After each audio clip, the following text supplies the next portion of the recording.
సంక్రాంతి పండుగను పురస్కరించుకొని నంద్యాల పట్టణంలోని శ్రీ శారదా విద్యాపీఠం నందు శ్రీ మహంకాళి హనుమాన్ చరక్ వ్యాయామశాల ఆధ్వర్యంలో పాఠశాల విద్యార్థులకు క్రీడా పోటీలు నిర్వహించారు. శ్రీ మహంకాళి హనుమాన్ వ్యాయామ చరక్ సంఘం ఆధ్వర్యంలో శనివారం నంద్యాల పట్టణంలో క్రీడా పోటీలు నిర్వహించారు. పాఠశాల విద్యార్థులకు కబడ్డీ, వాలీబాల్, ఖోఖో, బస్కీలు, షాట్ పుట్ విభాగాల్లో పోటీలు నిర్వహించారు.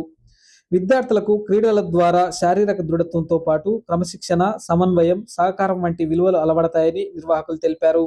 ఈ కార్యక్రమంలో నిర్వాహకులు రమణ, ఆనంద్, వ్యాయామ ఉపాధ్యాయులు సుబ్బారెడ్డి, తిరుపతి రెడ్డి, మాలిక్ తదితరులు పాల్గొన్నారు. శ్రీ మహంకాళి హనుమాన్ వ్యాయామశాల ఆధ్వర్యంలో గత 3 రోజుల నుంచి నిర్విరామంగా స్కూల్ పిల్లలకి ఆటల పోటీలు నిర్వహిస్తున్నాము.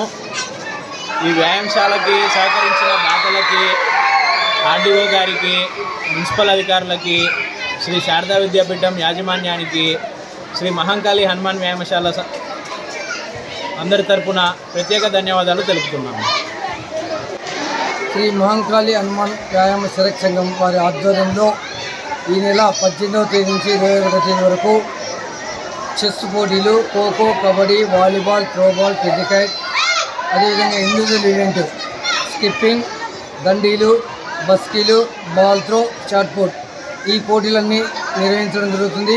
అదేవిధంగా నిన్నటి నుంచి ఈరోజు 2వ రోజు గేమ్స్ శారదా విద్యాపీఠం నందు, ఫరూక్ నగర్లోని శారదా విద్యాపీఠం నందు ఈ పోటీల నిర్వహణ 2వ రోజు కొనసాగుతుంది. ఈరోజు టీములన్నీ ఫైనల్కి ఎంట్రీ అయ్యే అవకాశం ఉంది. రేపు ఫైనల్ మ్యాచెస్ జరిగి ప్రైజ్ డిస్ట్రిబ్యూషన్ కార్యక్రమం కూడా రేపటితో ముగిస్తాయి ఈ గేమ్లో.